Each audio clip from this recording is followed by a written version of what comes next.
Le rêve de mes parents est la France. Depuis que je suis petite, ma vie est liée à la France. Quand j'avais 5 ans, mes parents ont décidé de m'inscrire dans une classe bilingue français-vietnamien. Ils espéraient qu'un jour, je pourrais partir en France avec ma tante. Je me souviens encore du test de français que j'ai passé. Je ne comprenais presque rien. Je savais seulement relier quelques mots entre eux. Heureusement, j'ai réussi et j'ai été acceptée dans une école avec une classe bilingue français-vietnamien. Grâce au français, j'ai aussi pu entrer dans des bonnes écoles.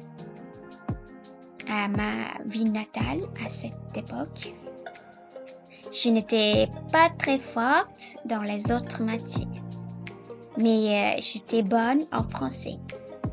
Les professeurs qui m'ont le plus marqué étaient mes professeurs de français.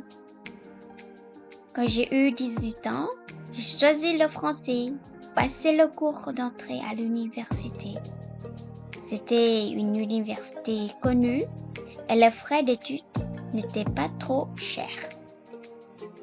Quand mon père est allé m'inscrire au concours, il a demandé « Monsieur, si ma fille réussit, est-ce qu'elle pourra partir en France gratuitement ?» L'homme lui a répondu « Oui, bien sûr, monsieur. » Mon père est rentré à la maison, très content. Il m'a dit « Avec cette filière, tu pourras aller en France, ma fille. » J'ai senti la joie de mon père. J'ai senti sa fierté. Il était heureux de transmettre son rêve à sa plus jeune fille. Merci à Dieu de m'avoir donné un père qui m'a donné de l'espoir pour l'avenir et du courage pour avancer dans la vie.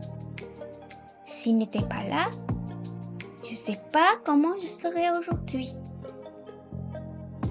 À l'université, par rapport à mes camarades, j'étais assez bonne en grammaire et en vocabulaire, mais j'avais un point faible.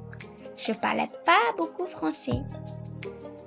Je parle lentement, réagissais lentement quand je devais parler. J'avais peur de ne pas trouver de travail après mes études. Les cours à l'université ne suffisaient pas. Je comparais souvent aux autres étudiants de mon âge, même si nous n'avions pas le même départ de la vie. Alors, j'ai commencé à travailler à côté. Avec le peu d'argent que je gagnais, j'ai payé des cours de français avec un vrai natif professeur français. Et là, quelque chose a changé. Ce professeur m'a donné envie de parler français. Je n'avais plus peur de faire des fautes.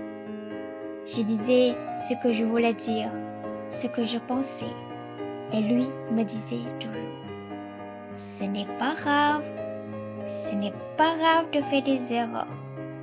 Mais il faut absolument apprendre de tes erreurs pour t'améliorer et pour avancer plus loin dans ta vie.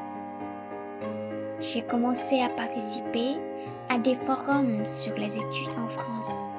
J'ai rencontré des anciens étudiants vietnamiens qui avaient étudié en France. Petit à petit, mon rêve a commencé à revenir. À ce moment-là, ma sœur Van est rentrée au Vietnam. Elle m'a demandé « Tin, est-ce que tu aimerais aller en France ?» J'ai répondu « Oui, j'aimerais beaucoup. » J'aime Paris et jusqu'à aujourd'hui. J'aime toujours Paris très fort. Et si la France n'était pas seulement un rêve, et si